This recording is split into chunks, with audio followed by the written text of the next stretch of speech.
मायशा तुम जवाब क्यों नहीं दे रही? Sorry ma'am. कोई बात नहीं, रोना बंद करो। क्यों आई मम्मा तो बालक भगवान का नहीं देता आएगा तो ये को चिड़िया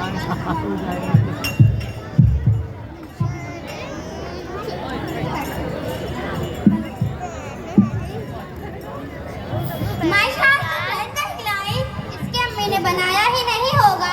हाँ, रात मैंने इसकी अम्मी को बहुत जोर जोर से लड़ाई करते हुए सुना। हमारे घर तक आवाज आ रही थी, फिर इसकी अम्मी चली गई।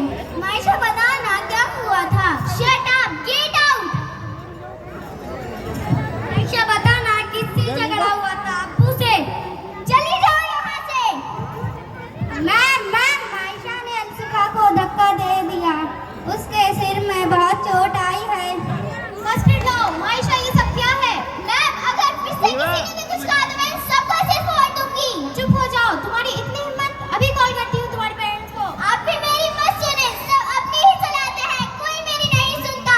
तुम मेरे साथ प्रिंसिपल ऑफिस चलो। आप मुझे कितना भी मार ले, लेकिन मैं प्रिंसिपल ऑफिस नहीं जाऊंगी। मैं तुम्हें क्यों मारूंगी? तुम तो इतनी प्यारी बच्ची हो। तुम मुझे सुकून से बताओ, आज हमारी मायशा इतना गुस्सा क्यों आया?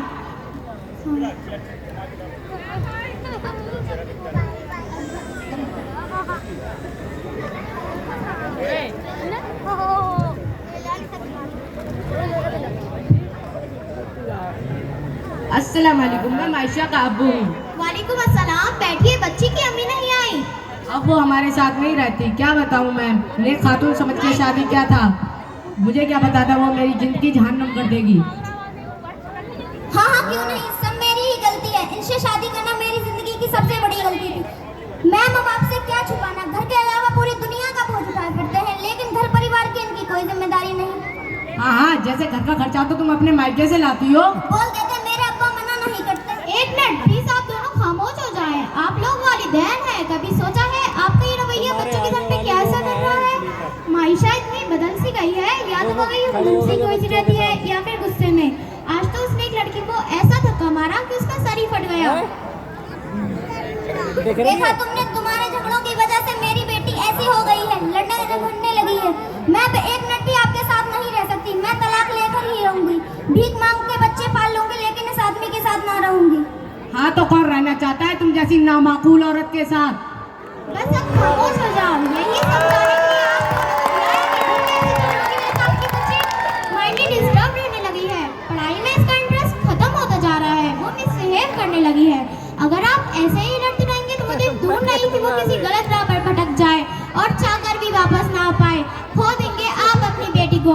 हमारे नबी सल्लल्लाहु अलैहि वसल्लम की एक हदीस है कि हमारे नबी की जिंदगी सख्त मुश्किलात और फिक्र फ़क़ा में गुजरी, लेकिन फिर भी उनकी जिंदगी अमन और सुकून का गहवारा रही।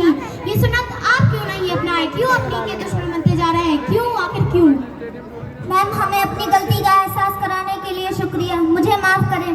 मैं अपने बच्चों के बिना नहीं रह सकती। मैं वादा करती हूँ अपने घर को वादियो नूर बनाऊंगी, अपने बच्चों के मुस्तकबिल कोशिश करूंगी और हम एक रोल मॉडल लेकर जिम्मेदार वालिदैन होने का पैगाम देंगे। इफ़त तुम भी मुझे माफ कर दो। मैम आपने सही किया कहा, thank you so much ma'am. क्या मैम आप मायशा को बुला सकती हैं? खाला मायशा को बुलाएं।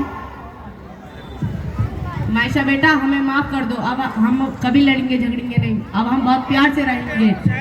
हम अपनी गलती पर शर्मिंदा हैं। आने के लिए